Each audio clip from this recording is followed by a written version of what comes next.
តោះអ្នកទាំងអស់គ្នានាងបាក់ដាចូលទៅក្នុងភាពងងឹតដើម្បីបញ្ចប់ជីវិតខ្លួនឯងនាងគ្រាន់តែចង់រត់ចេញពីនរកនៃការពិតដាក់សែនឈីចាប់ប៉ុន្តែនាងបែរជាជួបអ្វីមួយដែលអាក្រក់ជាងនេះទៅទៀតនោះគឺអូនឯហើយអូក្មេងប្រុសដែលនាងធ្លាប់បដិសេធឥឡូវក្លាយជាបរិសដែលប្រឡាក់ពិនដោយឈាមគេមិនបានជួយសង្គ្រោះនាងដើម្បីឲ្យនាងមានសេរីភាពនោះទេគេជួយនាងដើម្បីទុកនាងធ្វើជារបស់ខ្លួនគេចាក់សោទ្វារគេបានបិទបញ្ចប់វាសនារបស់ពួកគេហើយពេលនេះនាងត្រូវជាប់ឃុំក្នុងបន្ទប់ក្រោមដីដ៏ថប់ដង្ហើមជាមួយជនរោគចិត្តដ៏សង្ហាដែលមិនព្រមបណ្ដោយឲ្យនាងស្លាប់នោះឡើយនេះជាពេលថ្ងៃនៅក្នុងបន្ទប់ក្រោមដីនេះការចងចាំចាស់ក៏បានលេចឡើងពីថ្ងៃរដូវក្តៅដ៏សែនក្តៅស្អុះស្អាប់មួយដែលកប់ជ្រឺក្នុងអតីតកាលក្មេងប្រុសក៏អ៊ីអឹមអ៊ុនអៃហយអូកបាននាំលើអៃ SIO វអូអូទៅកាន់បន្ទប់សម្ងាត់ក្រោមដីមួយមុខរបស់គេងងឹតស្លុបពេលគេសន្យាថាកន្លែងលាក់ខ្លួននេះគឺជាអថាកំបាំងដែលមានតែពួកគេពីរនាក់ប៉ុណ្ណោះដែលដឹងគេប្រាប់នាងកុំឲ្យបារម្ភអ្វីទាំងអស់សំឡេងរបស់គេស្អកធ្ងន់និងពោពេញដោយមន្តស្នេហ៍គ្រាន់តែនៅទីនេះជាមួយខ្ញុំគេអង្វរនាងព្រមទាំងចង្អុលទៅច្រកចូលដ៏ងងឹតខណៈខ្យល់ត្រជាក់ពីក្រោមដីបានបក់មកបាក់ស្បែករបស់នាងសភាវគតិប្រមាននាងភ្លាមនាងងាកក្រោយហើយរត់ចេញបេះដូងលុតញាប់ខ្លាំងបំផុតនាងមិនមែនខ្លាចភាពងងឹតនោះទេតែនាងខ្លាចគេដំណក់ទឹកភ្លៀងកំពុងហូរស្រក់ចុះតាមបង្អួចនៃវិទ្យាល័យនៅខាងក្នុងក្រុមសិស្សស្រីកំពុងត្អូញត្អែពីភ្លៀងធ្លាក់មិនឈប់ម្នាក់ក្នុងចំណោមនោះសម្លឹងមើលទៅសំណងដ៏ធំមួយនៅឯនាយនោះគឺជញ្ចាំងការពារក្របែកវាមើលទៅគួរឲ្យខ្លាចណាស់នៅក្នុងភៀវនេះពួកគេកំពុងនិយាយគ្នាពីការវាយកំទេចវាចោលភ្លាមសិស្សស្រីម្នាក់ខ្សឹបប្រាប់ពាក្យចចាមអារ៉ាមប្រហែលជាមានរឿងអាក្រក់កើតឡើងទីនោះទើបគេត្រូវវាយវាចោលហើយម្នាក់ទៀតព្រឺសម្បូររួចក៏វាយមិត្តនាងលេងហើយនិយាយលេងសើចអំពីវិញ្ញាណខ្មោចដែលពួកគេមើលមិនឃើញและអៃអូហ្វអូដែលហាក់ដូចជាកំពុងកេងក៏ស្រាប់តែភ្ញាក់ព្រឺតនៅតុរបស់នាងងើបក្បាលឡើងភ្លាមដោយសារការសន្ទនានោះសិស្សស្រីម្នាក់បានថយចេញពីតុរបស់ឡាអៃអូឯងមកឈប់ពីក្រោយយើងធ្វើអីឯងធ្វើឲ្យយើងលាស់ប្រលឹងអះហើយនាងនិយាយរអ៊ូទាំមិត្តរបស់នាងសោចហើយហៅសាអៃអូ VOO ថាជាខ្មោចស្រីមុខក្រៀមថែមទាំងសួរដឿដងថាតើមនុស្សបែបនេះចេះឈឺចាប់ទេសាអូ VOO អង្គុយអនមុខចុះដៃអោបពោះខ្លួនឯងនៅសាលាគេចាត់ទុកនាងដូចជាសម្រាមដែលគ្មាននរណាម្នាក់ត្រូវការឡើយមិត្តរួមថ្នាក់មិនខ្វល់ពីនាងទេដោយគេថានាងគ្រាន់តែធ្វើរឹកតាក់ទាញចំណាប់អារម្មណ៍ប៉ុណ្ណោះនាងមានអារម្មណ៍ថាខ្លួនឯងដូចជាជញ្ជាំងដ៏អាក្រក់នៅខាងក្រៅនោះជាវត្ថុដែលគេបោះបង់ចោលដែលមនុស្សគ្រប់គ្នាស្អប់ខ្ពើមគ្មានប្រយោជន៍និងគ្រាន់តែទើសភ្នែកគេ LAO VOO ដែលចូលផ្ទះយ៉ាងស្ងៀមស្ងាត់ហើយប្រាប់ថាខ្លួនមកដល់ហើយឪពុកម្ដាយនាងដែលអង្គុយលើសាឡុងធ្វើមុខស្ងាត់ដាក់នាង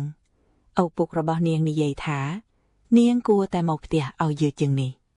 ស្រាប់តែបងប្អូនជីដូនមួយរបស់នាងកាអូអ៊ីជេអ៊ុនដាវបុកនាងយ៉ាងកំរោលម៉ាក់ឯងមិនអាចដោះស្រាយរឿងវាទេហ៎ជីវអូនរអ៊ូទាំយ៉ាងខ្លាំងនាងខឹងសម្បាថាបន្ទប់របស់នាងចង្អៀតស្រាប់ទៅហើយវានឹងកាន់តែពិបាកទ្រាំទៀតនៅពេលវិសមការចំមកដល់ខណៈម្ដាយរបស់នាងព្យាយាមបញ្ចុលដោយប្រាប់ថាគ្មានសាច់ញាតិអាណាផ្សេងទៀតអាចទទួលចិញ្ចឹមនាងបានឡើយសៃអូកាន់ដៃទ្វារយ៉ាងស្ងៀមស្ងាត់រួចគេចូលទៅក្នុងបន្ទប់របស់នាងទ្វារបើកឡើងបង្ហាញមុខមីងរបស់នាងដែលពោពេញដោយក្តីបារម្ភគាត់សុំទោសចំពោះការលោឡាអំបញ្ញមីងនេះដោយបញ្យល់ថា JEVO គ្រាន់តែឆាប់ខឹងបន្តិចប៉ុណ្ណោះសា AO VOO បង្ខំចិត្តញញឹមហើយប្រាប់ថានាងមិនអីទេពេលឃើញភាពតានតឹងនេះ មីងរបស់នាងហុចកាបូខាអាវតូចមួយឲ្យនាងហើយឲ្យនាងទៅដេកផ្ទះមិត្តភក្តិសិនដើម្បីគិតពីបញ្ហាក្នុងផ្ទះអ្នកប្រកាសជាដឹងហើយថាវាឈឺចាប់ប៉ុណ្ណាមីងពិតជាពិបាកចិត្តណាស់ដែលឃើញក្មួយរស់នៅពិបាកបែបនេះគាត់និយាយតិចតិចសាអែអូវ៉អូអូទទួលយកវាប៉ុន្តែទង្វើនេះបានបញ្ជាក់ពីការពិតដ៏ឈឺចាប់មួយមីងរបស់នាងគិតថានាងមានមិត្តភក្តិមានកន្លែងអាចរត់ទៅជ្រកកោនបានប៉ុន្តែការពិតគឺនាងឯកោតែម្នាក់ឯងទាំងស្រុងและไอโอโวดาวเลงដោយគ្មានគោលដៅខណៈភ្លៀងធ្លាក់យ៉ាងខ្លាំងធ្វើឲ្យសើមឯកសណ្ឋានរបស់នាងជោកអស់នាងបានមកឈរលើស្ពានអាកាសដ៏ស្ងាត់ជ្រងំមួយជាកន្លែងដែលនាងធ្លាប់ឮថាមានមនុស្សមកបញ្ចប់ជីវិតនៅទីនេះនាងសម្លឹងមើលចុះក្រោមដោយភ្នែកសោះកក្រោះហើយគិតថាវាមិនខ្ពស់ប៉ុន្មានទេការគិតពីរឿងបន្ទប់ក្រោមដីធ្វើឲ្យការចងចាំដ៏គួរឲ្យខ្លាចត្រឡប់មកវិញប៉ុន្តែនាងព្យាយាមបំភ្លេចវាចោលដោយសារភ្លៀងធ្លាក់ខ្លាំងពេក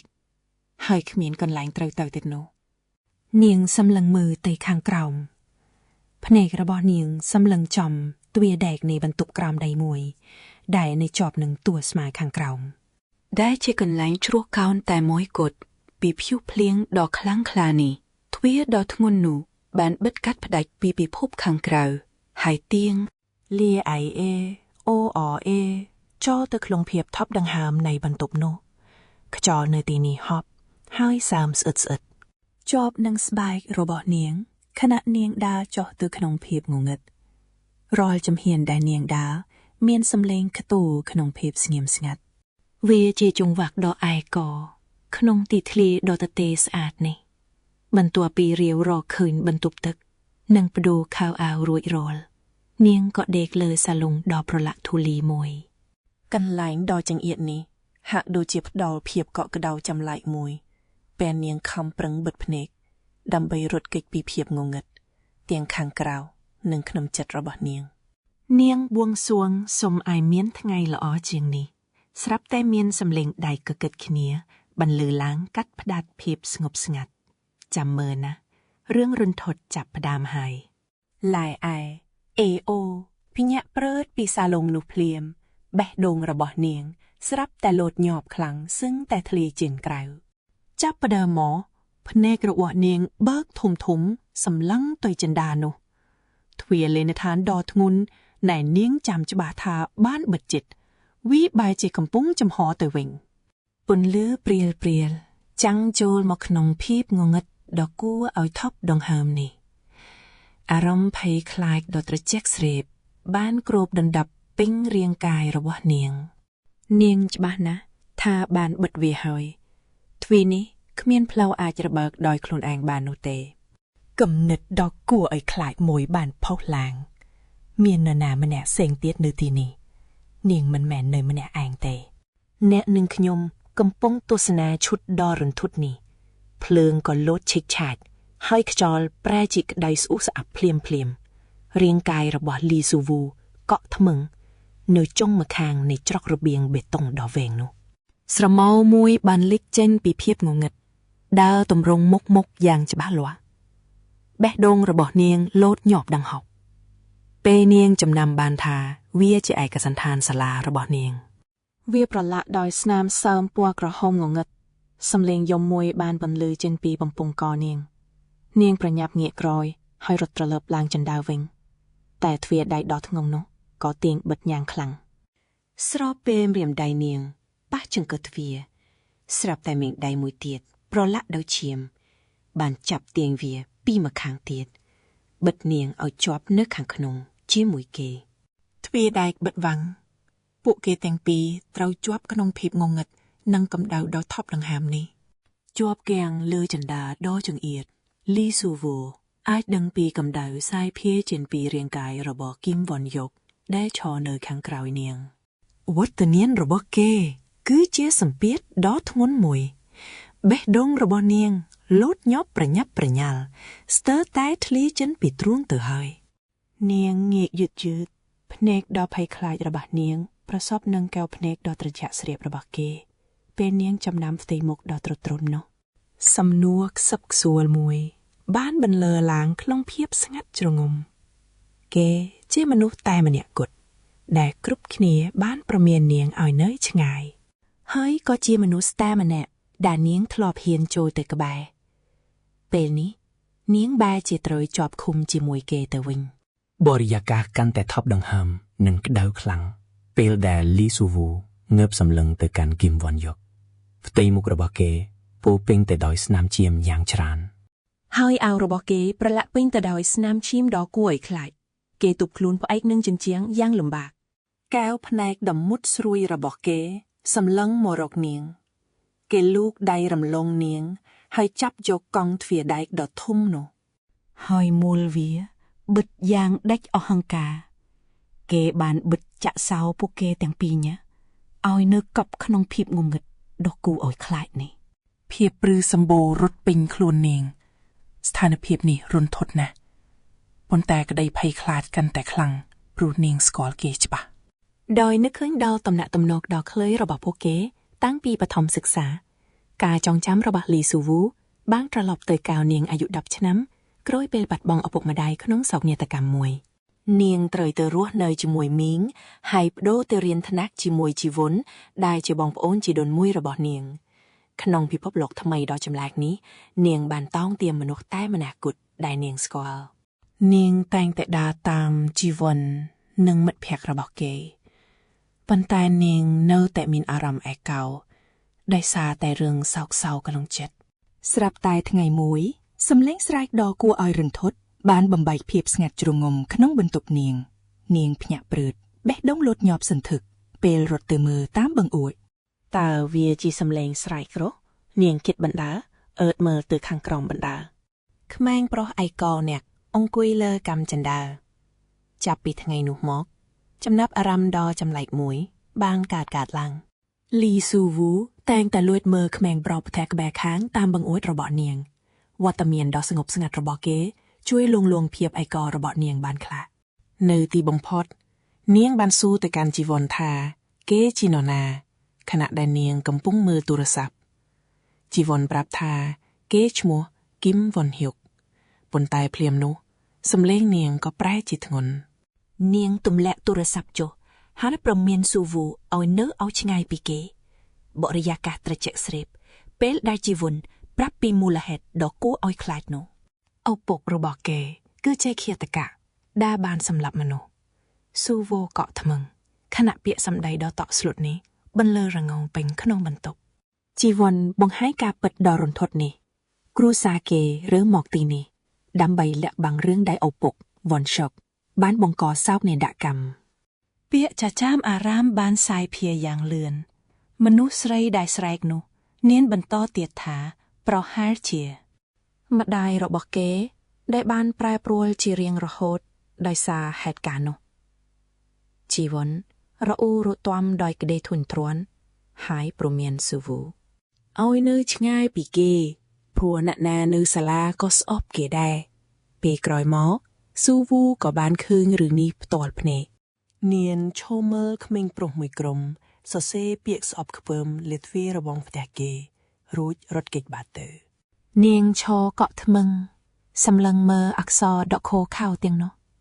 ដែលចាត់ទុកគេជាមនុស្សឯកោក្នុងសង្គមគីមវ៉ុនញ៉ូកំពុងខំដោះលុបអក្សរស្អប់ខ្ពើមទាំងនោះចេញពីទ្វាររបងស្រាប់តែគេក៏ឈប់ងក់ដោយដឹងថានាងនៅទីនោះគេក៏ងាកមកហើយជាលើកទី1ហើយដែលកែវភ្នែកដ៏មុតស្រួចរបស់គេបានប្រសពគ្នាជាមួយលីស៊ូវូអាក្រក់ណាស់ខ្យល់រដូវក្តៅដ៏ស្អ៊ូស្អាប់នេះប្រែជាក្តៅគគុកភ្លាមដែលធ្វើឲ្យនាងស្ទើរតែដកដង្ហើមមិនរួចឯងមិនប្រញាប់រត់ចេញទៅទេឬគេសួរដោយសំឡេងក្រអួននិងស្អកសម្ដីរបស់គេគឺជាការដេញចេញប៉ុន្តែខ្សែភ្នែកនោះបានទាក់ទាញនាងឲ្យឈរស្ងៀមរហូតតតែការប្រមានដ៏គួរឲ្យខ្លាចរបស់ជីដូនមួយនាងលាន់រងំក្នុងខួរក្បាលភាពក្លាហានរបស់នាងបានរលាយបាត់ត្រឹមការសម្លឹងមើលចុងក្រោយស៊ូវូក៏ងាករត់ចេញទៅបាត់នៅសាលាគីមវ៉ុនហ៊ុកគឺជាក្មេងឯកោគេតែងតែភ្លេចសម្ភារៈសិក្សានិងសូម្បីតែស្បែកជើងសាលា វាធ្វើឲ្យគ្រូនិងសិស្សដទៃទៀតមើលងាយគេយ៉ាងខ្លាំងតែញាក់នឹងខៀមដឹងច្បាស់ថាមូលហេតុពិតប្រាកដគឺស្រមោលងងឹតដែលតាមលំគេវាគឺជាការពិតដ៏ខ្មៅងងឹតអំពីទង្វើដ៏ខុសខើរបស់ឪពុកគេពាក្យសុបសៀវចាត់ទុកគេថាកូនឃាតករប៉ុន្តែលីស៊ូវូបែរជាមើលឃើញពីភាពខុសប្លែកមួយនៅក្នុងកែវភ្នែករបស់គេអ្នកនិងខ្ញុំដឹងស្រាប់ហើយឃើញគេកេងលក់តែម្នាក់ឯងលើតុរំលឹកនាងពីក្មេងប្រុសម្នាក់នៅលើចន្ទានោះកម្ដៅដ៏ចម្លែកមួយកើនឡើងក្នុងទ្រូងនាងជាកម្លាំងទាញមួយដែលនាងមិននឹកស្មានដល់ទាល់តែសោះកម្លាំងទាញមួយដែលនាងមិនអាចប្រងើយកន្តើយបានហើយទិដ្ឋភាពនេះរំខានចិត្តនាងយ៉ាងខ្លាំងពេលដែលសំឡេងមិត្តភ័ក្តិរបស់នាងបាត់បន្តិចម្ដងតាមច្រករបៀងលីសូវូក៏សម្រេចចិត្តនៅទីនោះបន្តនាងធ្វើពុតជាចងខ្សែស្បែកជើងដែលមិនចាំបាច់ចងតតែសោះពេលនៅតែម្នាក់ឯងខ្សែភ្នែករបស់នាងក៏សម្លឹងទៅកាន់ថ្នាក់រៀនរបស់គីមវ៉ាន់ហ៊ុកទ្វារនោះកំពុងចំហហាក់ដូចជាការអញ្ជើញដោយគ្មានពាក្យសម្ដីនាងនឹកឃើញរូបភាពដ៏កំសត់របស់គេដែលកំពុងអង្គុយតែម្នាក់ឯងនៅតុកម្ដៅមួយដោយនាងមិនអាចប្រកែកបានក៏កើនឡើងក្នុងទ្រូងនាងត្រូវបានទាក់ទាញដោយភាពកក់ក្ដៅដ៏ចម្លែកនេះនាងរុញទ្វារចូលយ៉ាងប្រយ័ត្នប្រយែងហើយបោះជំហានចូលទៅក្នុងកន្លែងដ៏ស្ងាត់ជ្រងំមួយដែលនាងមានអារម្មណ៍ថាមិនមែនជាកន្លែងរបស់ខ្លួនបេះដូងនាងលោតញាប់ដោយការចង់ដឹងនិងអារម្មណ៍មិនស្រួលការចងចាំចាស់មួយផុសឡើងគឺរូបភាពលីស៊ូវូកាលនៅក្មេងកំពុងបោះសម្អាតថ្នាក់រៀនដ៏ទទេស្អាតមួយការឈឺចាប់នៃភាពឯកោและកំបាំងក្នុងទ្រូងនាងឆ្ងល់ថាតើនាងគ្រាន់តែសង្ឃឹមថានឹងមាននរណាម្នាក់បង្ហាញខ្លួនឬយ៉ាងណារូបភាពនោះប្រែជាស្រវាំងងងឹតហើយនាងដឹងខ្លួនថាកំពុងនៅលើឥដ្ឋសម្លឹងមើលទៅក្នុងកែវភ្នែកដ៏ព្រួយបារម្ភរបស់គីមវ៉ុនយុកគេសួរនាងថាតើនាងមិនអីទេឬដង្ហើមរបស់គេដកញប់ហាក់កំពុងតក់ស្លុតយ៉ាងខ្លាំងកម្ដៅចេញពីរាងកាយរបស់គេពិតជាខ្លាំងក្លាណាស់មុនពេលនាងអាចឆ្លើយតបបានត្រឹមត្រូវគេក៏ទាញនាងទៅអបយ៉ាងតឹងតែម្ដងនាងភ្ញាក់ផ្អើលយ៉ាងខ្លាំងពេលដៃរបស់គេរត់ជុំវិញខ្លួននាងធ្វើឲ្យពិភពលោកទាំងមូលរលាយបាត់សល់ត្រឹមតែកម្ដៅកាយរបស់គេប៉ុណ្ណោះ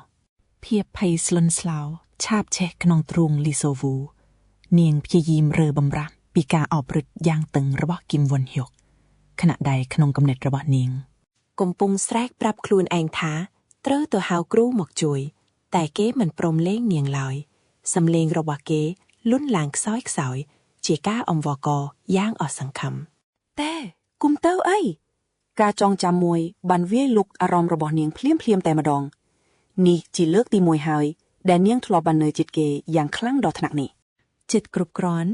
នឹងមានអារម្មណ៍ថារាងកាយរបស់គេទាំងមូលកំពុងញ័រញាក់ដោយឯកឯងដៃរបស់នាងក៏ចាប់ផ្ដើមធ្វើចលនាដោយខ្លួនឯងលូកទៅអង្អែលខ្នងដោយកំពុងញ័ររបស់គេ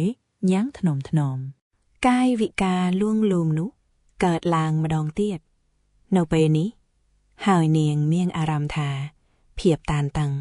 និងការភ័យខ្លាចរបស់គេចាប់ផ្ដើមធូរស្រាល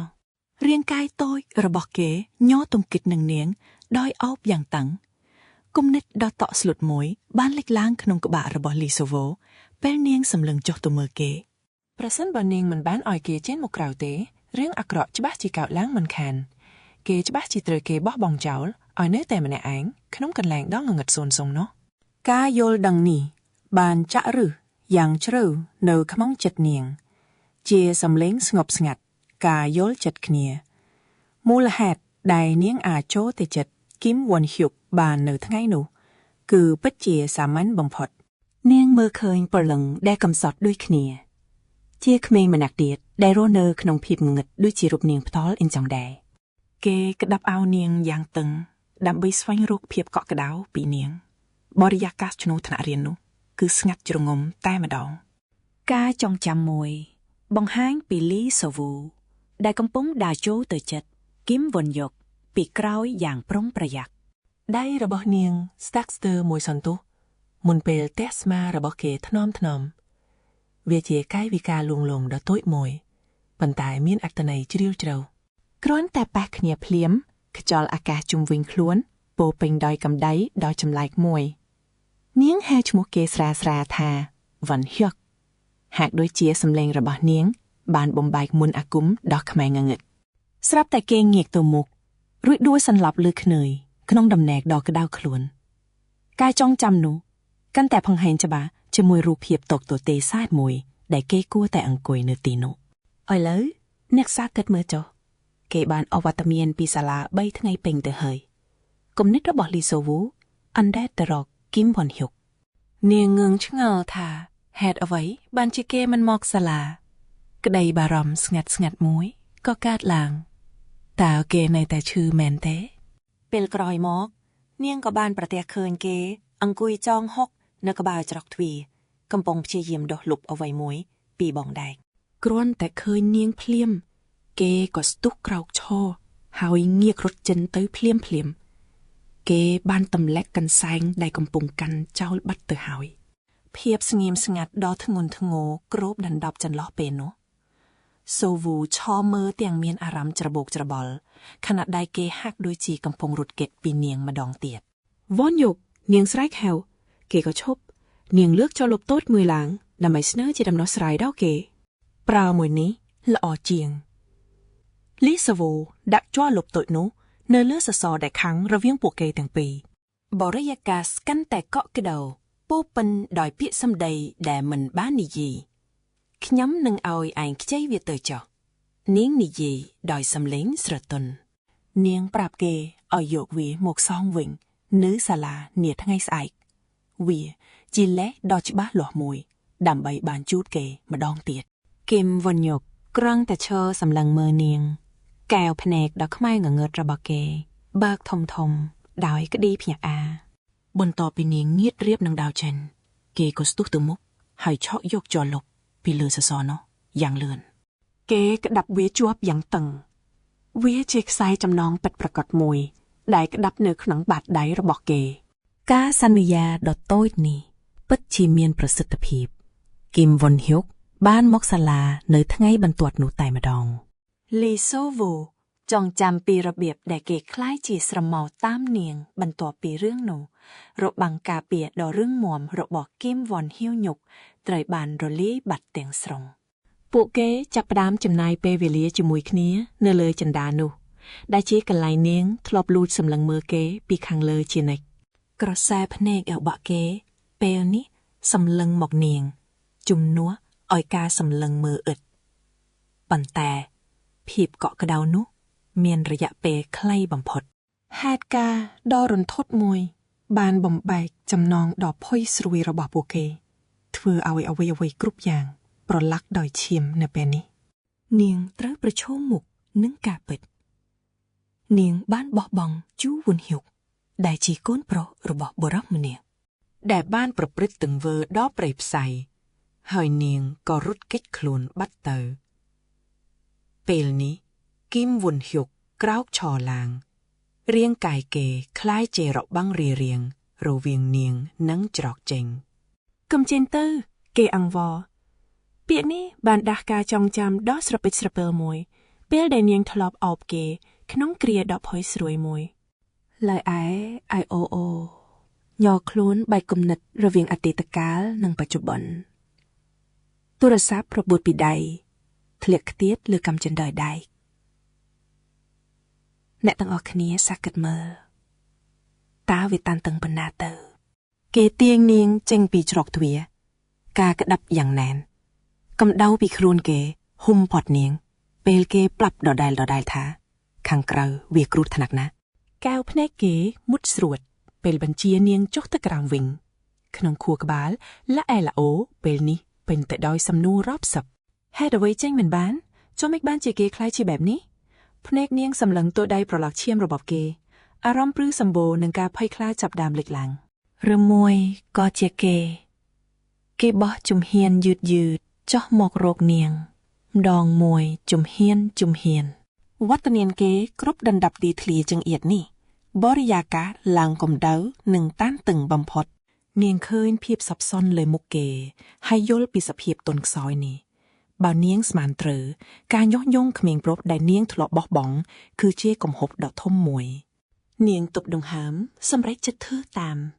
ការចងចាំមួយផុសឡើងក្នុងក្បាលលេអូបង្កើតបានជាផែនការដ៏ប្រថុយមួយនាងនឹកឃើញកាលនៅក្មេងហើយសម្រេចចិត្តធ្វើចរិតដោយកាលនោះដោយសង្ឃឹមថាអាចធ្វើឲ្យគេស្ងប់អារម្មណ៍បានភ្នែកនាងសម្លឹងទៅទ្វារដែលបើកចំហនេះជាឱកាសតែមួយគត់នាងងាកមកវិញបរិយាកាសកាន់តែក្តៅស្អុះដៃនាងលូកទៅចាប់ដើមដៃរបស់កៅអ៊ីមវុនហ៊ិកជាប់គេញាក់ខ្លួនពេលនាងប៉ះអញរបួសហើយនាងនិយាយដោយសំឡេងស្រទន់ពេលកំពុងពិនិត្យមើលមុខរបួសដ៏ធ្ងន់ធ្ងរនោះនាងស្នើថានឹងទៅរកប្រអប់សង្គ្រោះបឋមពេលគេលាងសម្អាតខ្លួនដោយបួងសួងឲ្យគេជាថាការព្រួយបារម្ភនេះគឺជាការពិតការអុយវ័នយកវាស្ដីនាងចេញការបារម្ភខ្លាំងៗនេះមើលទៅមិនសមសោះហើយគេមើលធ្លុះដល់បេះដូងនាងបាត់ទៅហើយសំឡេងគេកំហប់បញ្ជាឲ្យដើរគេរំលឹកនាងថានាងជាអ្នកស្នើកំណត់នេះខ្លួនឯងទេឲ្យគេលៀងខ្លួនមុនពេល LIISIOO អាចគិតទាន់គេរុននាងចូលជ្រុងយកខ្លួនទៅសង្កត់នាងជាប់នឹងទ្វារបន្ទប់ទឹកខ្យល់ដង្ហើមកាន់តែតឹងនិងក្តៅចង្វាក់បេះដូងលូតញាប់ក្នុងត្រចៀកនាងគេអោនមកជិតវត្តមានគេសង្កត់សង្កិននាងគ្រាន់តែដើម្បីមូលទ្វារមេឃកំពុងភ្លៀងគេនិយាយខ្សឹបគុំចិនទៅណាទ្វារបិទក្រឹបបន្សល់ទុកនាងឲ្យនៅម្នាក់ឯងក្នុងភាពស្ងាត់ជ្រងំបំផុតដែលមានតែភាពតានតឹងបេះដូងលអាយលោតសឹងធ្លាយទ្រូងកម្ដៅពេលនៅគៀគ្នាអំបាញ់មិញនៅដកជាប់ធ្វើឲ្យខួរក្បាលនាងគិតលែងចេញនាងឆ្ងល់ថាហេតុអីគេព្រមតាមផែនការនាងងាយម្លេះតែបែរជាហាមនាងមិនឲ្យចេញទៅក្រៅទៅវិញរលាស់ចោលភាពសាប់សុនការតាំងចិត្តនាងកាន់តែរឹងមាំទោះគេមានបំណងអីក៏ដោយនាងត្រូវតែចេញពីទីនេះពេលសំឡេងទឹកហូរលាន់ចេញពីបន្ទប់ទឹកមកនាងដឹងច្បាស់ថានេះជាឱកាសរបស់នាងហើយនាងដើរជើងស្រាលចុះកម្មចិន្តា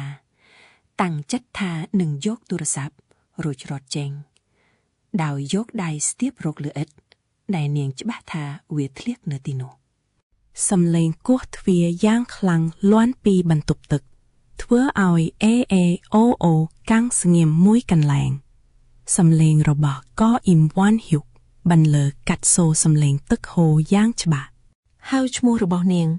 បេះដូងនាងលោតសឹងតែធ្លាចេញមកក្រៅនាងងាកកយភ្នែកបោកធំផែនការរត់គេចរបស់នាងត្រូវរលាយត្រឹមមួយពព្រិចភ្នែកភាពស្ងៀមស្ងាត់អូសបន្លាយធ្ងន់ធ្ងរនិងគំរាមកំហែងពីក្រោយទ្វារតែបិទជិតសំឡេងគេប្រែជាងងឹតស្លុបបើមិនឆ្លើយទេនៅក្នុងបន្ទប់ទឹកដែលពោពេញដោយចំហាយគេកំពុងតោងឡាបូទឹកស្រក់ចុះពីសក់ខ្មៅរលោងរបស់គេសួរទាំងចោទប្រកាន់ថាតើនាងពិតជាមានបំឡងរត់ចោលគេមែនទេងាយបែបនេះមែនទេសំឡេងកៅអេវ៉ាអនហ៊ុកបន្លឺចេញពីបន្ទប់មកខាងទៀតហៅឈ្មោះឡែសែអ៊ូជាមួយការព្រមានដ៏ព្រាក្បាលបន្ផុតគេសួរថាតើគេគួរចិនទៅទេបើសិនជានាងនៅតែមិនព្រមឆ្លើយតបនាងដកដង្ហើមញាប់បេះដូងលោតកញ្ជ្រោខាងទ្រូងទាំងសង្ស័យថាគេគ្រាន់តែចង់សាក់លបងចិត្តនាងឬយ៉ាងណាសំឡេងទឹកចាយទម្លុះភាពស្ងៀមស្ងាត់ជាសំឡេងគិតទុកមុនដែលធ្វើឲ្យនាងញាក់សាច់ដឹងថាគេតាំងចិត្តធ្វើវានាងក៏ប្រញាប់ប្រវេសប្រវាសងើបឈរភ្លាមស្រែកឆ្លើយថានាងនៅទីនេះបរិយាកាសប្រែជាតឹងតែងពេលដែលគេបញ្ជានាងយ៉ាងស្ងប់ស្ងាត់ឲ្យយកកន្សែងពគោទៅឲ្យគេសំឡេងគេជាការបញ្ជាដែលមិនអាចប្រកែកបាន Cầm đáy đỏ phất phấy, srap tạ bọc bọc pin khuôn, lục SAO. ពេលគំនិតដ៏គួរឲ្យខ្លាចមួយលេខឡើងក្នុងក្បាលនាងនាងដឹងខ្លួនថានាងមិនអាចនៅទីនេះតែ2នាក់ជាមួយគេដាច់ខាតភាពភ័យស្លន់ស្លោឆេះសន្ធោនាងបោះកន្សែងចោលប្រវាលឡើងកម្មចន្ទាដែកដល់ត្រចៈសម្ដៅទៅកាន់ច្រកទ្វារធំ បេះដូងលូតសឹងធ្លាយទ្រួងជាចង្វាក់ដ៏ឆ្កួតលីលាក្នុងភាពស្ងាត់ជ្ងំដ៏ថប់ដង្ហើមនៃបន្ទប់ក្រៅដីនេះនាងចាប់ទាញកង់ដែកដ៏ធ្ងន់នោះដោយប្រើកម្លាំងទាំងអស់ដែលមានហេតុអីក៏បើកមិនចេញចឹងដៃនាងរអិលលើដែកដែលនៅត្រឹងមួយកន្លែងនាងស្ទះដង្ហើមពេលការពិតនៃការជាប់ឃុំឃាំងវាយលុកអារម្មណ៍នាងយ៉ាងទម្ងន់ដោយអស់សង្ឃឹមលេទាញកង់ទ្វារនោះយ៉ាងត្រដាបត្រដួលទាំងគិតថាប្រហែលជាទ្វារចាស់នេះវាខូចបាត់ទៅហើយសំឡេងទឹកស្រកតុកតក់ពីក្រោមទាញចំណាប់អារម្មណ៍នាងអ្នកត្រៀមចិត្តហើយឬនៅ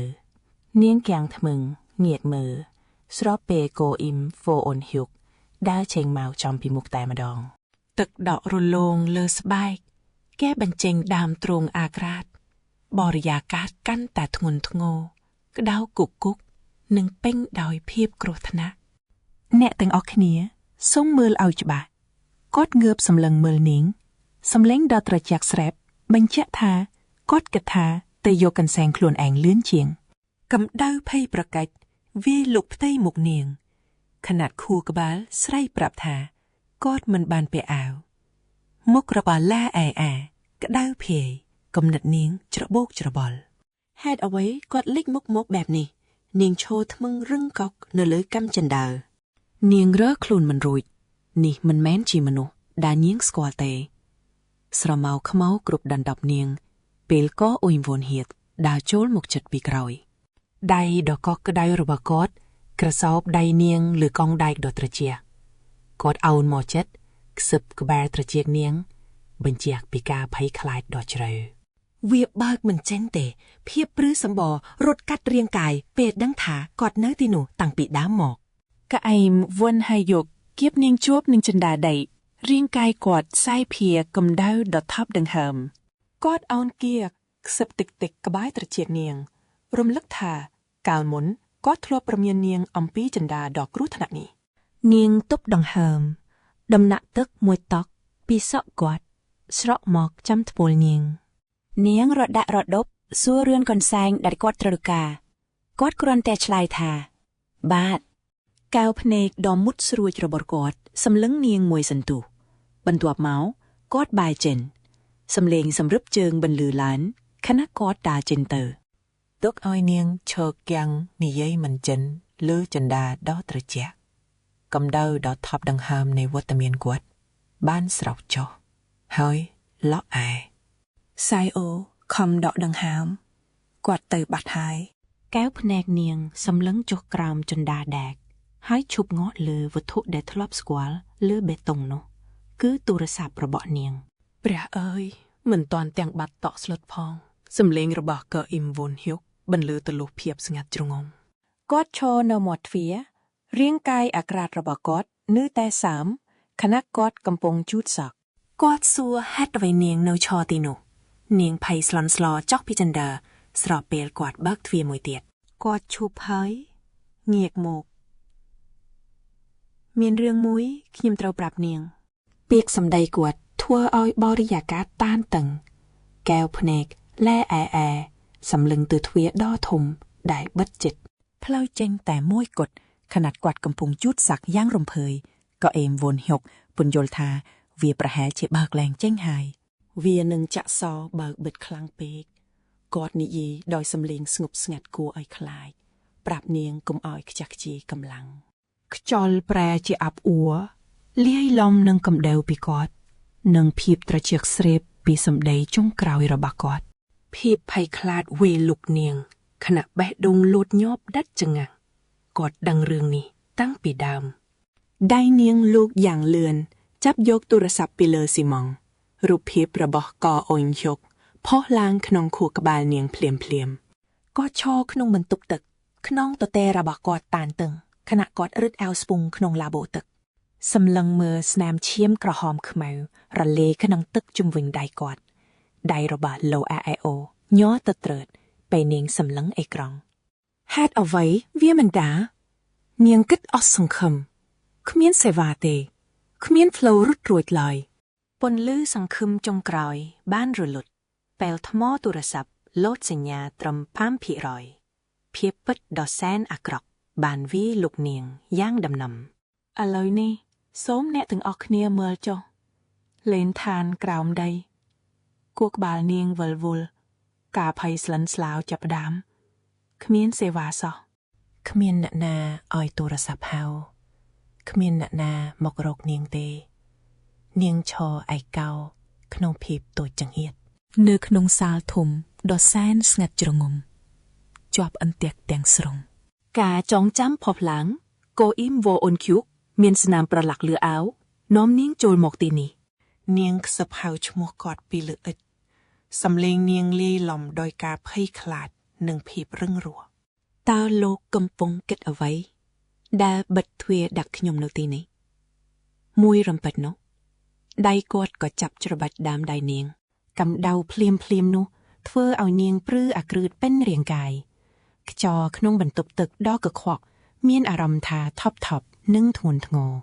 កៅអ៊ីមវ៉ុនយុកឈរបែរខ្នងដាក់នាងមិនពាក់អាវកន្សែងមួយពាក់លើស្មាទឹកហូរពីក្បាលរ៉ូប៊ីណេខណៈគាត់សម្អាតកូនកំបិតបត់យ៉ាងប្រុងប្រយ័ត្នការផ្ដោតអារម្មណ៍របស់គាត់ពិតជាមុតស្រួចដង្ហើមធំលេចចេញពីបបោមាត់គាត់សំឡេងនោះត្រូវលេបត្របាក់ដោយទីធ្លាតូចចង្អៀតលាយនឹងសំឡេងជុតលោហៈដ៏មុតស្រួយគាត់បិទឧបករណ៍នោះសំឡេងខ្ទរពេញការ៉ូចិញ្ចាំងគាត់សួរឧបករណ៍ដែលស្អាតនោះចូលក្នុងហៅប៉ៅកម្ដៅពីរាងកាយគាត់សាយភាយពេញបន្ទប់ខណៈគាត់ងាកមកសម្លឹងនាងយ៉ាងមុតមាំការចងចាំមួយវាយលុកខួរក្បាលលើអេអូក្តៅកគុកនិងឈឺចាប់កាលពីប្រមាណឆ្នាំមុនក៏អ៊ីមវ៉ុនអ៊ុយហ៊ុកនៅក្មេងឈរឯកោនៅក្បែរទ្វារដែកអោនក្បាលនឹងមានស្នាមរបួសលើមុខក្បែរជញ្ជាំងអ៊ិតនាងលួចមើលភ្នែកបើកធំក្រោយភាពស្ងាត់ជ្រងំនាងក្តាប់ខ្សែតាបជាប់រួចបែរខ្លួនដាវចេញទុកគាត់ចោលនៅទីនោះសំណួរនោះពន្លឺឡើងក្នុងភាពងងឹតតើនាងបានក្បត់ខ្ញុំមែនទេភាពពិតដ៏គួរឲ្យខ្លាចបានលេចឡើងគាត់តាំងចិត្តចាក់សបិទនាងនៅទីនេះតោះរងចាំមើលបន្តទៀតអ្នកទាំងអស់គ្នាត្រៀមខ្លួនហើយឬនៅនេះប្រកាសជាមកពីនាងបានបោះបង់កេចោលកាលពីមុនហើយកម្ដៅក្នុងលក្ខណៈឋានហាក់កំពុងកើនឡើងពេលកំណត់របស់ល្អល្អសអូអូច្របូកច្របល់នេះជាការសង្សឹករបស់គេប៉ុន្តែទ្វារខូចបាត់ទៅហើយស្រមោលម្នាក់ដើរចេញពីបន្ទប់ទឹកធ្វើឲ្យនាងភ័យស្ទើរគាំងបេះដូងគឺកូអ៊ីមវាអូនហើយអៃអូកឈើនៅទីនោះបណ្ដាលជូតសក់នឹងកន្សែងបណ្ដាលគេបញ្យល់ដោយសំឡេងស្ងប់ស្ងាត់ថាទ្វារនឹងចាក់សោខ្លួនឯងប្រសិនបើបិទខ្លាំងពេកហើយគេប្រាប់នាងថាគុំចំណាយកម្លាំងឥតប្រយោជន៍កែភ្នែកនាងសម្លឹងគេយ៉ាងសង្ស័យនាងសួរគេទាំងភ័យថាតើគេឧស្សាហ៍មកកន្លែងនេះយូរប៉ុណ្ណាហើយគេឆ្លើយតបយ៉ាងត្រជាក់ស្រែបថាប៉ុន្មានឆ្នាំហើយការពិតដ៏គួរឲ្យខ្លាចមួយបានកាត់ផ្តាច់ភាពភ័យខ្លាចរបស់នាងគេធ្លាប់ជួបស្ថានភាពនេះពីមុនមកហើយគេប្រកាសជាដឹងពីរបៀបបើកវាសំឡេងសម្រាប់ជើងរបស់ពួកគេបន្លឺឡើងក្នុងភាពស្ងៀមស្ងាត់ដ៏តានតឹងពេលពួកគេដើរកាត់ច្រករបៀងនោះកម្ដៅដ៏ចម្លែកមួយហាក់សាយភាយចេញពីរាងកាយកូអ៊ីមអូននៅក្បែរនាងគេប្រាប់នាងថាទីនេះគ្មានអ្វីមើលទេហើយនាងប្រញាប់ដោះសារថានាងគ្រាន់តែមិនស្គាល់ផ្លូវនៅទីនេះប៉ុណ្ណោះបេះដូងរបស់នាងលោតញាប់ស្ទើរធ្លាយចេញពីទ្រូងនាងសម្រេចចិត្តថាឱកាសតែមួយគត់របស់នាងគឺត្រូវធ្វើចរិតដូចកាលពីមុនជំហានជើងរបស់នាងឈប់ងាក់នៅពីមុខទ្វារមួយដែលលាបពណ៌ខុបគេទ្វារនោះចាក់សោហើយគេនិយាយដោយសំឡេងស្មើធេងនាងសម្លឹងមើលវាដោយឆ្ងល់ថាហេតុអ្វីបានជាបន្ទប់មួយនេះ ពិសេសម្លេះក៏អ៊ីមវអូនហើយអោកោកចុចកុងតាក់ហើយបន្ទប់នោះភ្លឺចាងចាំងដោយពន្លឺភ្លើងយ៉ាងខ្លាំងភ្នែករបស់ឡៃអាអូបើកធំធំដោយភាពមិនជឿពេលអ្វីលេចឡើងច្បាស់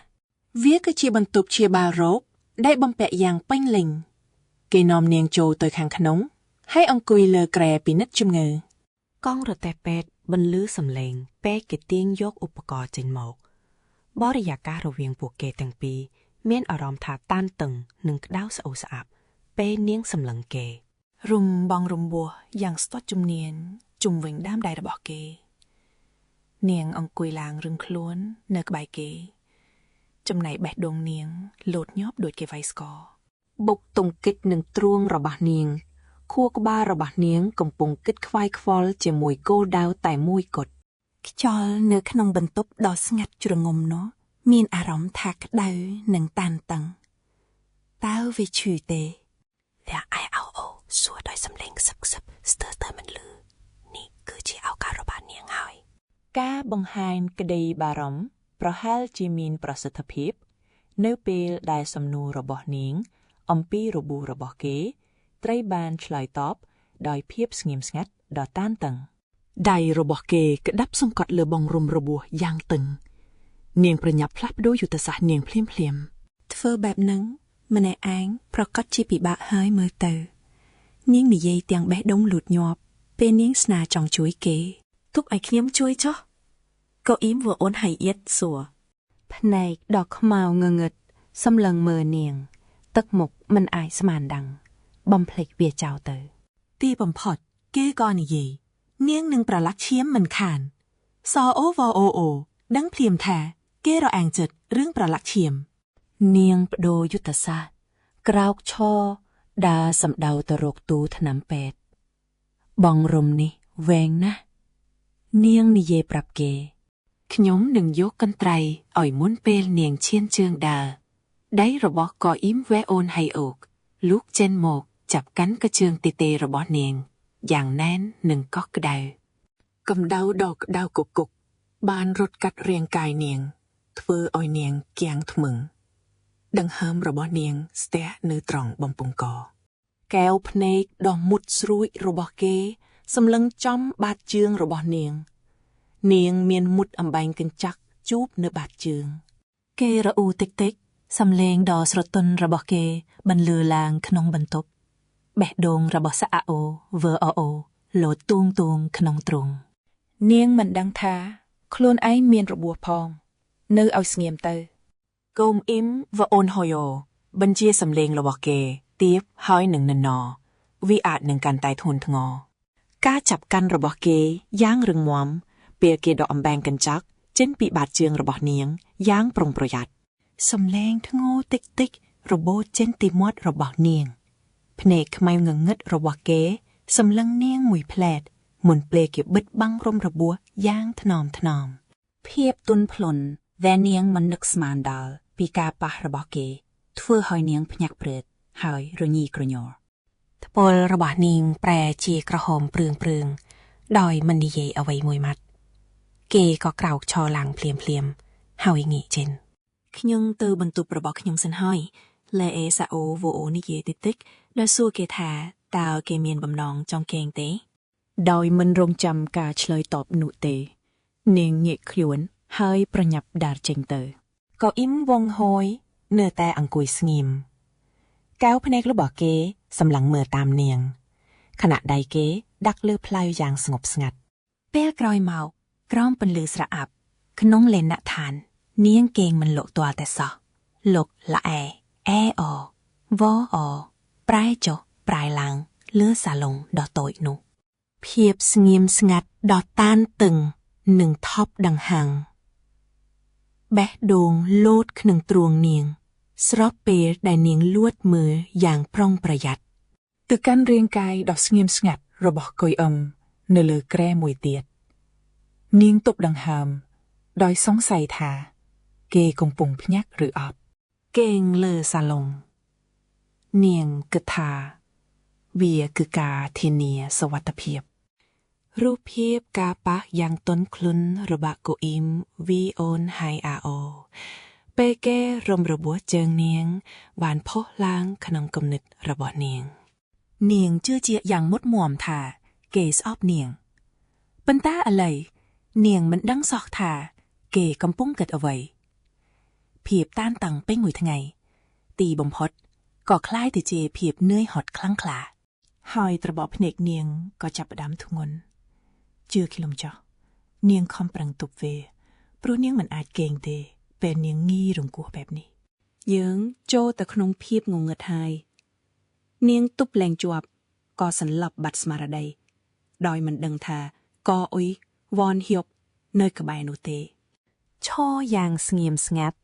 សម្លឹងមើលនាងក្នុងពន្លឺព្រាលៗនិងភាពស្ងាត់ជ្រងំ KOM វ៉នហៀបងើបពីគ្រែដើរមកអង្គុយនៅលើកម្រាលឥដ្ឋក្បែរសាឡុងដែលស្អែស្អូកំពុងដេកលក់គេសម្លឹងមើលរាងកាយដ៏ស្ងប់ស្ងាត់របស់នាងកែវភ្នែករបស់គេសម្លឹងជាប់លើផ្ទៃមុខនាងមុនពេលសម្លឹងចុះមកដៃនាងដែលទម្លាក់ចុះមកក្រោមគេលូកដៃទៅមុខម្រាមដៃរបស់គេ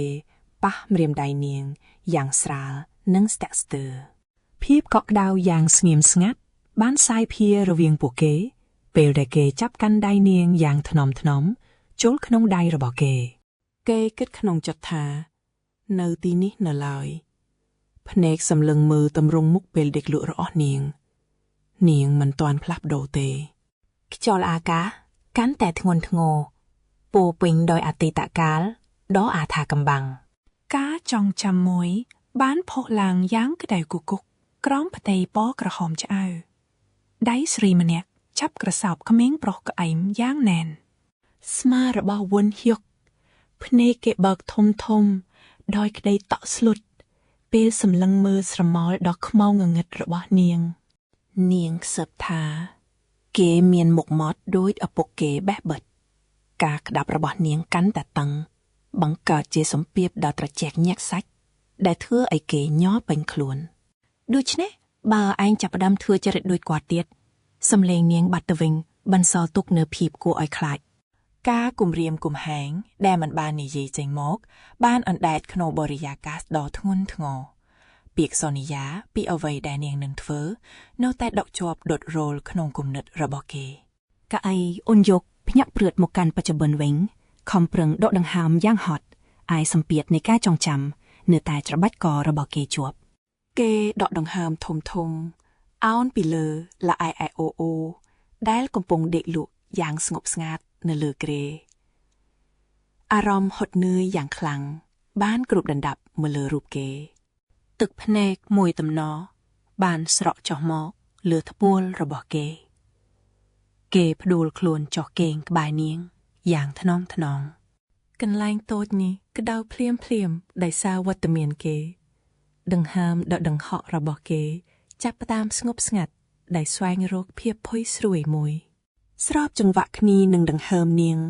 ក្នុងភាពស្ងាត់ជ្រងំនៃបន្ទប់ក្រោមដីចង្វាក់បេះដូងរបស់ពួកគេគឺជាការសន្ទនាយ៉ាងស្ងៀមស្ងាត់ក្នុងភាពងងឹតចង្វាក់ដង្ហើមដ៏ស្ងប់ស្ងាត់របស់លេអៃអូគឺជាសំឡេងតែមួយគត់នៅក្នុងបន្ទប់នេះក៏អ៊ីមវុនហៀកងើបអង្គុយពីលើកម្រាលអត់ដៃរបស់គេស្ទាបលើបំពង់កខ្លួនឯងពេលគេសម្លឹងមើលនាងគេងលក់គេក្រោកឈរយ៉ាងប្រុងប្រយ័ត្នភាពកក់ក្ដៅនៃវត្តមានគេនៅតែសាយភាយកន្លែងនេះមើលឲ្យច្បាស់ណាស់ពេលគេលួចដើរទៅមុខយ៉ាងស្ងៀមស្ងាត់គេលូកដៃយកកាបូបនៅលើកេសក្បែរនោះប៉ុន្តែម្រាមដៃគេប៉ះខុសរបស់របរបានធ្លាក់រាយប៉ាយពេញឥដ្ឋបង្កើតជាសំឡេងខ្លាំងវាបានបំបែកភាពស្ងាត់ជ្រងំទាំងអស់គេឈប់ស្ងៀមសម្លឹងមើលរបស់រាយប៉ាយនោះភាពសុខសាន្តត្រូវបំផ្លាញគេមបានអូនហុកលុតជង្គង់ចុះយ៉ាងស្ងៀមស្ងាត់ស្រមោលគេគ្របដណ្ដប់លើឡែសាយអូពេលនាងកំពុងគេងនៅលើគ្រែក្បែរគេស្នោះនៅកណ្ដាលរបស់របរដែលធ្លាក់រាយប៉ាយនោះមានកញ្ចក់ពណ៌ខ្មៅតូចចំនួន2ពេលវេលាចេះតែកន្លងផុតទៅ កត់សម្គាល់ត្រឹមតែសំឡេងដ៏ខ្ទប់ថប់នៃភ្លៀងធ្លាក់យ៉ាងខ្លាំងប៉ះនឹងបង្អួតទួយមួយឡាសាអូចាប់ដើមបំរាស់ចុះឡើងយ៉ាងរសាប់រសល់ក្រោមភួយដ៏ស្ដាងនោះភ្នែកនាងបើកឡើងជាមួយសំឡេងថ្ងោឈឺចាប់ដៃរបស់នាងប្រញាប់យកទៅស្ទាបលើថ្ងាភ្លាមពេលនាងភ្ញាក់ឡើងយឺតក្នុងព្រឹកដ៏តឹងតែងនេះអោចង្រៃយ៉ានាងខ្សឹបសំឡេងនាងស្អកដោយសារការកេងចានតូចមួយបានលេចឡើងនៅចំពោះមុខ LASIO VO ដែលដាក់ដោយកអ៊ីមវុនហៀកភាពកក់ក្ដៅនេះបានទាញនាងចូលទៅក្នុងកាយចងចាំកណ្ដាលភ្លៀងធ្លាក់គេរកឃើញនាងនៅលើកម្មចិន្តាវត្តមានរបស់គេគឺជាភាពសុខសាន្តដ៏ស្ងប់ស្ងាត់ផ្ទុយស្រឡះទាំងស្រុងពីផ្ទះរបស់នាង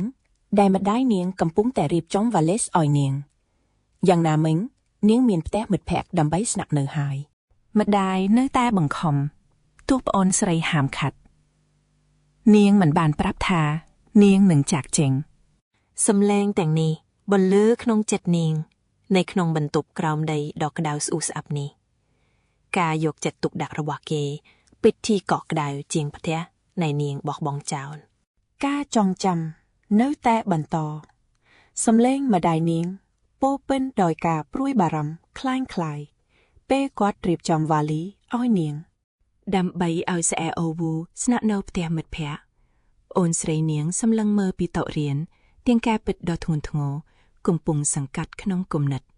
ម្ដាយរបស់ពួកគេគ្រាន់តែចូលចិត្តពេលដែលនាងមិននៅផ្ទះអូនស្រីនាងលួចដាក់របស់របរប្រើប្រាស់ចូលក្នុងកាបូបយ៉ាងស្ងៀមស្ងាត់ក្តីមានវិបដិសារីបានផុសឡើងលើមុខប្អូនស្រីនាងដឹងថាម្ដាយនឹងហាមឃាត់ការធ្វើដំណើរនេះបើគាត់ដឹងការពិតបើគាត់ដឹងថាស្អែអូរៀបចំទៅជួបមនុស្សផ្សេងទាំងស្រុងនោះរូបភាពនោះក៏រលាយបាត់คล้ายជាកម្មចិនបាល់ដ៏ត្រជាក់និងទូទីស្អាតប្អូនស្រីសែអូសម្លឹងមើលចេញក្រៅបង្អួចដោយព្រួយបារម្ភថាបងស្រីនាងអាចកំពុងបង្កបញ្ហាធំពាក្យសម្ដីរបស់ម្ដាយបានលេចឡើងក្នុងចិត្តនាងវិញរបៀបដែលគាត់បញ្ជូនសែអូហ៊ូទៅកន្លែងរបស់កអ៊ីមវុនហៀកគ្រាន់តែដើម្បីបណ្ដេញនាង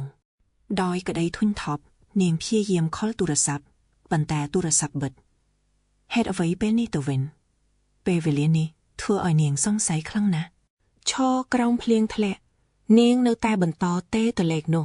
ស្របពេលកំពុងដើរចូលទៅក្នុងព្រៃដ៏ងងឹតនិងសើមជោគជាមនាងអោនមើលទូរស័ព្ទរបស់នាងហើយភ្នែករបស់នាងបើកធំដោយក្តីតក់ស្លុតភ្លាមដង្ហើមរបស់នាងស្ទះត្រឹមបំពង់កលែអេអូវូបានភ្ញាក់ពីដេករអ៊ូរទៀមលើកឯងខណៈនាងងើបអង្គុយយឺតនៅលើសាឡុងនោះ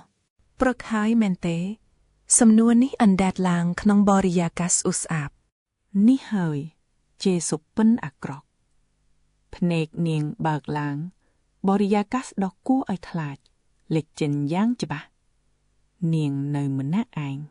សំឡេងដែលកក់គិតគ្នាយ៉ាងធ្ងន់បន្លឺឡើងពីលើនាងងើបមុខសម្លឹងមើលទៅទ្វារដែកខាងលើភ្លាមបេះដូងនាងលោតញាប់ខ្លាំងនាងប្រញាប់ក្រោកឈរឡើងហើយលូតដៃទៅកាន់ច្រកចិនដែលបិទជិតនោះ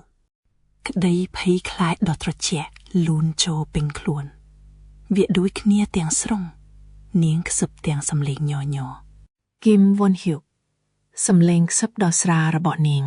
បានរលាយបាត់ក្នុងភាពស្ងាត់ជ្រងំកម្ដៅមួយស្រាប់តែរត់បាញ់សរសៃឈាមពេលការចងចាំផុសឡើងស្រមោលដ៏ច្បាស់របស់នាងផ្ទាល់កំពុងឈរថ្មឹងនៅទីនោះនៅមាត់ទ្វារដ៏ភ្លឺមុនពេលងាកក្រោយភ្លាមនោះនាងចាប់ផ្ដើមរត់ស្រមោលនាងលាតសន្ធឹងលើអ៊ិតក្នុងបន្ទប់ងងឹតមួយសម្រៀបជើងរត់យ៉ាងលឿនបន្លឺសំឡេងខ្ទាស់ពេញផ្ទៃស៊ីម៉ង់ការចងចាំនោះគឺជាការរត់គេតយ៉ាងអស់សង្ឃឹមស្របនឹងចង្វាក់បេះដូងលោតយ៉ាងថប់ដង្ហើមរបស់នាងនៅពេលនេះចង្វាក់ដែលហាក់ដូចជាកំពុងស្រែកហៅឈ្មោះគេ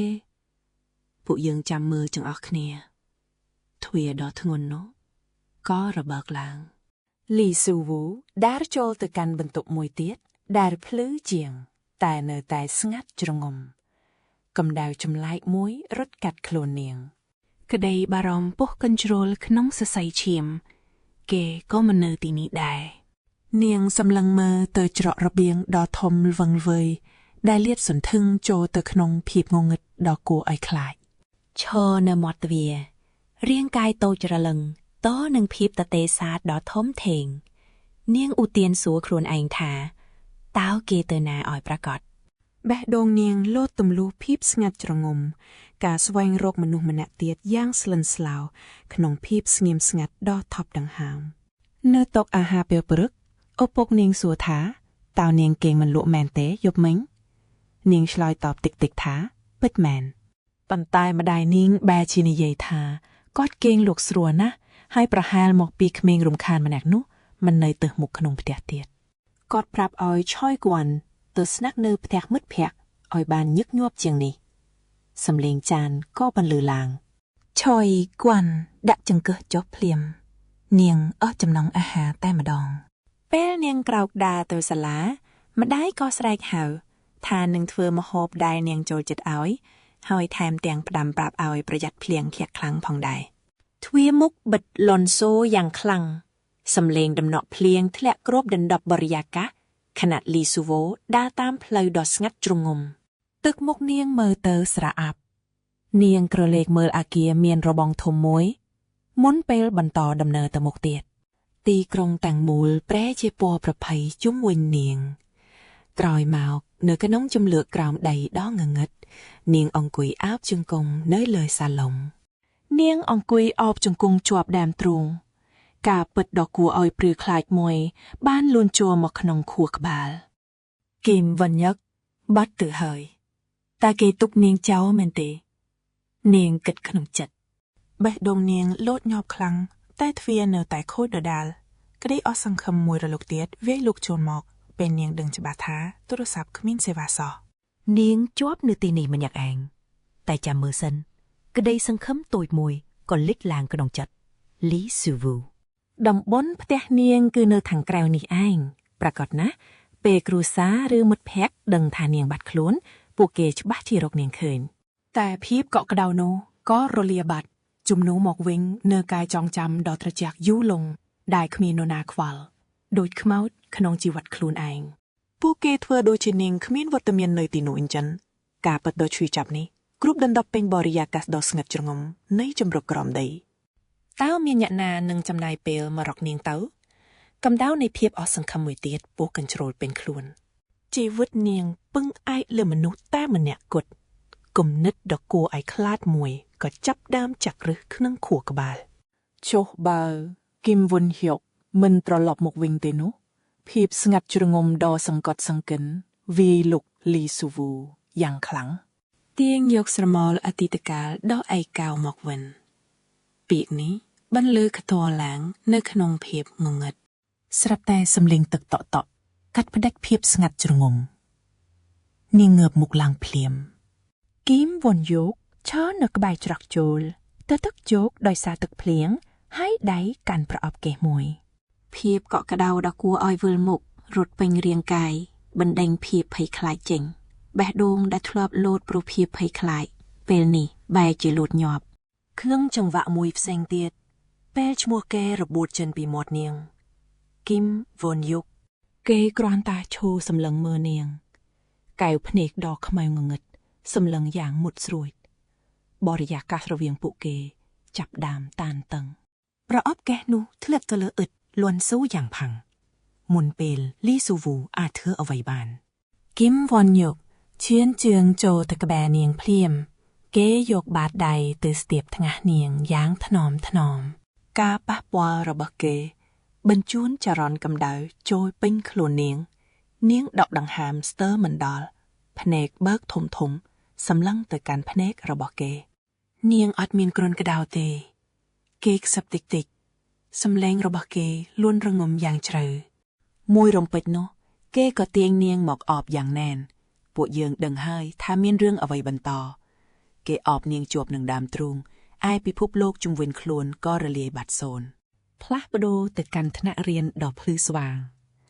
ពេលគ្រូប្រកាសចាប់ផ្ដើមម៉ោងរៀនគ្រូបង្រៀនសម្លឹងមើលទៅកាន់សិស្សក្នុងថ្នាក់របស់គាត់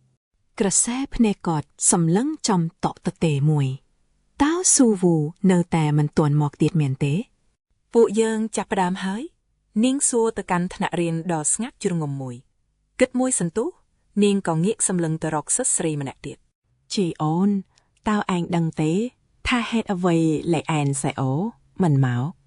สำเลงสึกเสียวก็จับดาวบรรลือเหล่าเป็นจัวโตใส่มวยรำไปอัมปีตุมเนะตุมนอกนู้ตาอ่างกึดยังไหมมันเนะจีบองโอนจีโดนมวยระบะสะแอโอปันแต่ฟือคลวนโดยเจียนเนะดอไตเนอศาลาเจอีโฟนชลายตอบอย่างตรเจียกดอยเมนโปรมสำลังมือพเนกครูเลยขยงก็มันดองได้ดอยออสังคมเนะครูสำรัดจัดตุรศัพท์เตาดอยครูนแองเนะครูบัดตุรศัพท์ดอยลื้อสำเลงจุดอย่างฉบะเนื้อจนหลอจั่วตุระบอเซสปีเนะซับดักเนียเน่อังสควอลเขมงปลอกเนื้อทนักแบยืงเต้มันเทียดระอูระตัวมดอยสำดาวตือโกนปลอกระบอกเบอร์มันเนะได้ทลับเฉาะอยู่ชีวิตเนะดัตตีแกก็สำกอลทาเขมงปลอกเนาะเอาวัตเมียนติดไงนี่เสมันแนกเทียดจับดานเมียนอารามจำไลเวียมันจำลายคลังเปกเต้หรือได้ละแอสแอโอบัดคลวนในทั้งไงแต่มวยเนาะแกสัวโปรมแต่งสายจำอะบันเต็งแกนิเยบัญชัดบัญเชียงปีอเตตะกาวตั้งปีถนักปฐมปุเยิงตัวมือตุตเพียบดองงงเงิดอับอัวในทั้งไงพลิงแผลกได้พระเดาตะเลออาเกดัดสระเยียวมวยเนอขังขนงละแอโอเด็กเงียมเลอสาลงจ้ารอแหกพเนกระบละแอโอก็เบิกลางดอยซ้ำนำเป็นลือเปลือเนียงกรอกลางอย่างเหลือนหอยเทินก็ไออังวายอนอังกุ้ยนำมาแข่งไอ้ฝยหอยแกสัวเนียงกำได้ในพีไพสลันสลาวรุดมกปัตโปลเนียงเปลเคยเอาระบุเลวสำเลงโรบอกเกเนื้อตายสงบสงัดกัวอ้อยคลายเปลปุนยุลเนียงประแฮเจียทฟือเวียด้อยคลวนไอขณะเรียมได้เนียงดักเลี้ยวอ้าวตึงหยอเนียงสำลังเกกระไดไพคลายตระจักเสพกรบดันดับเนียงคือคล้ายทาเกหนึ่งจะเจนมาดองเตียดเนียงพยักคลวนเปลือกเพลียมถ้าเพียบให้รุนทดในการจวบกั้งมาในแองคืออักรอบเจียงการจวบกั้งจิมวยเกกิมว่าอนฮุกก็กรอบชอหลังปีก่อนไล่องกอยสำเลงระบะเกบอมใบเพียบเงียมสงัดดอกกัวเอาคลาดดอยสัวทาเนียงกำปองโรกเอาไว้เลไอเซไอโอซับตอบทาเนียงกรอนไต่พี่เยี่ยมโรคมือระบแกเงียตะเตียนกันแสงสะอาดมวยนันทระดุทำไมเจนปีประอบระบรวยก่อหดเวียดอยตัวเตอไอเนียงเพียบก่อกระดาดอจำไล่หนึ่งกู้เอาท็อปดังหามบ้านสายเพียระเวียงพวกเกเนียงกระดับสำเร็จบมแปกไอกระสันทานจวบดอยตัวทาเนียงเมียนระบคลวนแองตัวใบเจเวียเมียนอนุสาวรีย์อักรอกกายสำลังระบเกกันไตหมุดสรวดแองมันสอบกาปราวปรักระบนูเตเกสังกอดเปียสำใดอย่างสงบสงัดดอยบังกอบอัตนัยทงนทงอกำดาวจำไลกมวยเรียดาวปีกำแลงแดมเรียมใดปูเกปักเนียเป็นแลแอสะแออูตัวยกจระดอทมินนึ่งกันแสงทำไมหนูออกุนเนียงสับขณะแบะดงเนียงโลดหยอบอย่างคลังขนมตรุงสัญญาดอยจระบกจระบอลนี้ถือไอเนียงเวลมุกเนียงก็เงือบมุกสำลังมือเกสำเลงเนียงยอดอยยัวจระลำแฮดเอาไว้บ้านชีแองนี่เจสดับเตอโดยจีบจีควาลควายปีขยมเนียงสัวเนียงรุมหลักทาเกบันจะเสาเนียงตกดำใบซองศึกโดยแต่เกทลอบบันฟื้อกาลปีอไตตะกาลสายพเนกเนียงกันแต่หมดสรุดเปียสำนูดอกบรรตวนมวยหลิดหลังจอบานจันก็ได้ภัยคลายเทอเอาไว้และอะไรสเงียมสงัดดาวไว้คลายมันเฮียนสัวกิ้มวนหยกปีแฮดพอลแดเก้ขวัดเนียงมันเอาไว้จากเจงลอยปันไตพีบคลาหานกายแรงเป็นเนียงสำรัดจัดทาเกลแรงไอกุมเรียมเนียงเตียดหอยเชียนเจิงเตยหมกตีบมพดเนียงก็สัวสำนัวได้กอบเจริญครองจัดเวอร์อนเฮกให้เอาไว้แองขวัดขยมมันเอาเจนกาโน គេងើបមុខឡើងដោយភ្នែកខ្មៅងងឹតសម្លឹងបាក់នឹងភ្នែកនាងខ្យល់ក្នុងបន្ទប់ងងឹតកាន់តែធ្ងន់និងក្តៅអាប់អួរពេញទៅដោយភាពតានតឹងដ៏ស្ងៀមស្ងាត់ខណៈបេះដូងនាងលូតញាប់ខ្លាំងនៅក្នុងទ្រូងខណៈនាងទន្ទឹងរង់ចាំចម្លើយខ្សែភ្នែករបស់គោអ៊ីមអ៊ុនហ៊ុកនៅតែសម្លឹងចុះក្រោមពេលគេចាប់ផ្ដើមឆ្លើយសំឡេងគេទៀបគេរំលឹកនាងថាទ្វារបន្ទប់នេះនឹងចាក់សោបើឯងបាត់វាខ្លាំងៗខួរក្បាលល្អអាយចាប់ផ្ដើមគិតញាប់ស្មែដើម្បីយល់ពីសម្ដីគេតើគេអះអាងថាទាំងអស់នេះជាឧបត្តិហេតុទេឬនាងដឹងស្រាប់ហើយនាងបានរកគេមុននេះហើយគេបាត់ខ្លួននាងជឿជាក់ថាគេពិតជាដឹងពីច្រកចេញដោយគ្មានការប្រមួនគេក៏ក្រោកឈរយ៉ាងលឿនបំបត្តិចម្លោះរវាងពួកគេទាំងពីរភ្លាមខ្យល់អាកាសកាន់តែអាប់អួរនិងធ្ងន់ធ្ងរនាងភ្ញាក់ថយក្រោយដង្ហើមនាងស្ទះក្នុងបំពង់កក្តីភ័យខ្លាចវាយលុកនាងពេលដែលស្រមោលរបស់គេគ្របដណ្ដប់មកលើនាងសោកស្ដាយភ្លាមដែលសួរគេរលកភាពភ័យស្លិនស្លាបានជំនួសភាពក្លាហានមុនផ្លែតរបស់នាងកម្ដៅខ្លាំងពីរាងកាយគេធ្វើឲ្យស្បែកល្អែល្អៅព្រឺសម្បូរហើយស្មានាងញ័រក្រោមការសម្លឹងដ៏គួរឲ្យខ្លាចរបស់គេ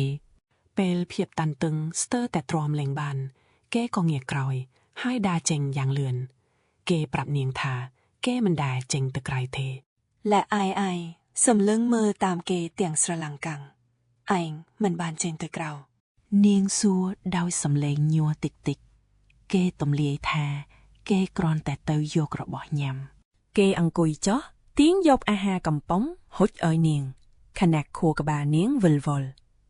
បើគេនៅទីនេះរហូតមកហេតុអ្វីបានជាពួកគេមិនដែលដើរប៉ះគ្នាសោះអញ្ចឹងពិតជាឈួតមែនឡែអូចាប់ផ្ដើមសង្ស័យហើយមានម្ហូបនៅក្នុងត្រង់សែដែលគេបោះបង់ចោលរាប់ឆ្នាំវាមិនសមសោះនាងសម្រេចចិត្តទៅស៊ើបអង្កេតផ្ទះបាយភ្លាមពេលមានឱកាសក្រោយលាងមុខរួចនាងជូតសក់សើមនោះឲ្យស្ងួតរួចដើរចេញមកត្រឡប់មកបន្ទប់ធំវិញកូអ៊ីមអនហាយ៉ូអង្គុយផ្ទាល់ដីផ្អែកនឹងជញ្ចាំងអោនក្បាលចុះជាមួយនឹងបង់រុំពណ៌សរុំជុំវិញដៃរបស់គេខណៈនាងដើរចូលទៅជិតយ៉ាងស្ងៀមស្ងាត់បរិយាកាសចាប់ផ្ដើមតានតឹងភាពស្ងៀមស្ងាត់រវាងពួកគេពិតជាធ្ងន់ធ្ងរប៉ុន្តែភាពកក់ក្ដៅចម្លែកមួយចាប់ផ្ដើមគ្របដណ្ដប់ទីកន្លែងដ៏ត្រជាក់នេះគ្រប់សម្រឹបជើងដ៏ស្រាលបង្រួមគម្លាតរវាងពួកគេឡូSIO វOO ឈានទៅចិត្តបន្តិចម្ដងនាងទប់ដង្ហើមយ៉ាងណែននាងលួចគិតក្នុងចិត្តថាតើគេគេងលក់ឬនៅក្បាលរបស់គេអោនចុះយ៉ាងចម្លែកពេលនាងអោនទៅចិត្តស្រាប់តែភ្នែកដ៏ខ្មៅងងឹតរបស់គេសម្លឹងចំភ្នែកនាងធ្វើឲ្យនាងភ័យភ្ញាក់ព្រឺត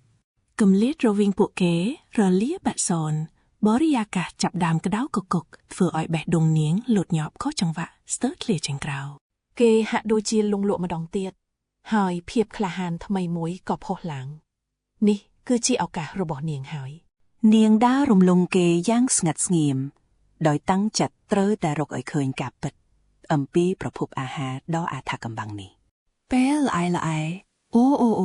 ព្យាយាមដើរគេចអ៊ីមអូនឯត្រូវលិចលងក្នុងអតីតកាលដ៏ខ្មៅងងឹតសំលេងបំណែព្រមានគេកុំឲ្យធ្វើចរិតដូចឪពុកហើយបញ្ជាឲ្យគេបំភ្លេចចោលបើចង់រស់គេញ័រខ្លួនយ៉ាងខ្លាំងហើយភ្ញាក់ផ្អើលទាញស្មារតីមកកាន់បច្ចុប្បន្នវិញភ្លាមដៃដែលកំពុងញ័ររបស់គេលោកទៅចាប់ទាញឲ្យនាងយ៉ាងណែនបញ្ឈប់ដំណើររបស់នាងភ្លាមមួយរំពេចកម្ដៅពីការស្ទាបរបស់គេភាយចេញតាមសាច់ក្រណាត់ស្តាងផ្ទុយស្រឡះទាំងស្រុងពីភាពត្រជាក់ញាក់សាច់នៅក្នុងត្រង់សេសំឡេងសឹបដ៏ស្រាលរបស់គេបំបែកភាពស្ងាត់ជ្រងំល្អឈរនឹងកណ្ដាលធ្នើដាក់របស់របរពោពេញដោយធូលី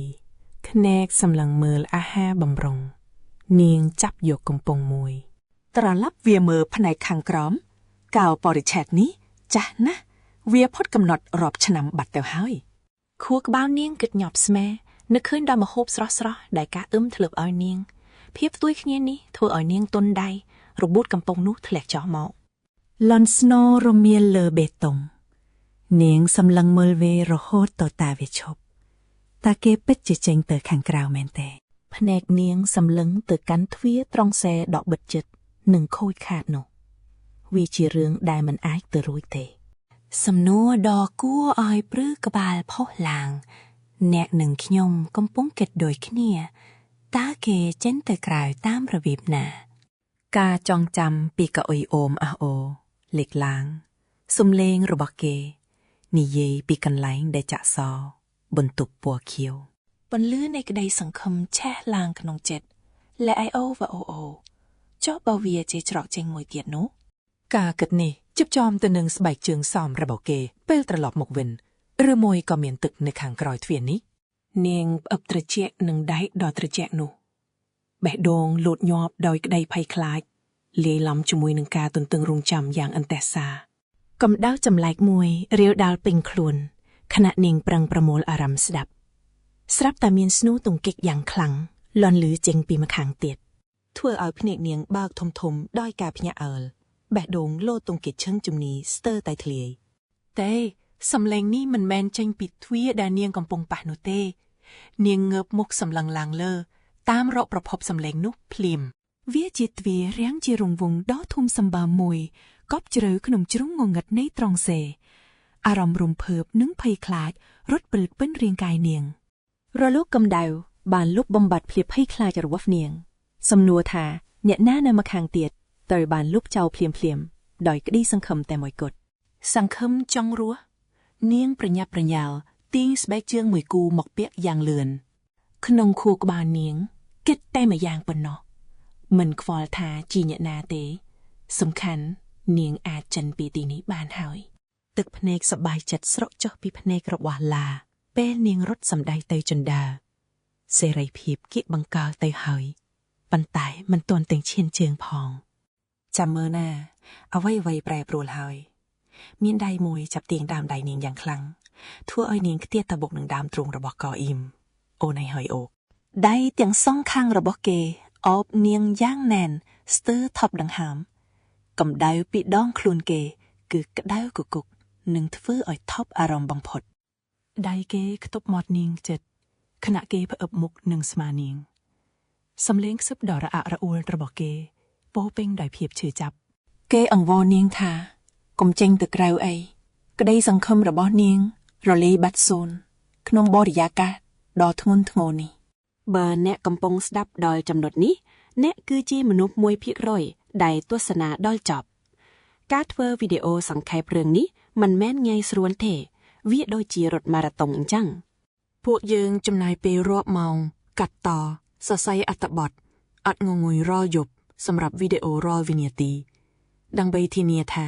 អ្នកទទួលបទពិសោធន៍ដ៏ល្អបំផុតបើខ្ញុំសមនឹងទទួលបានការគាំទ្រពីអ្នកនៅថ្ងៃនេះសូមចុច like និង subscribe ទាំងអស់គ្នាវាឥតគិតថ្លៃសម្រាប់អ្នកប៉ុន្តែវាមានអត្ថន័យធំធេងសម្រាប់ខ្ញុំ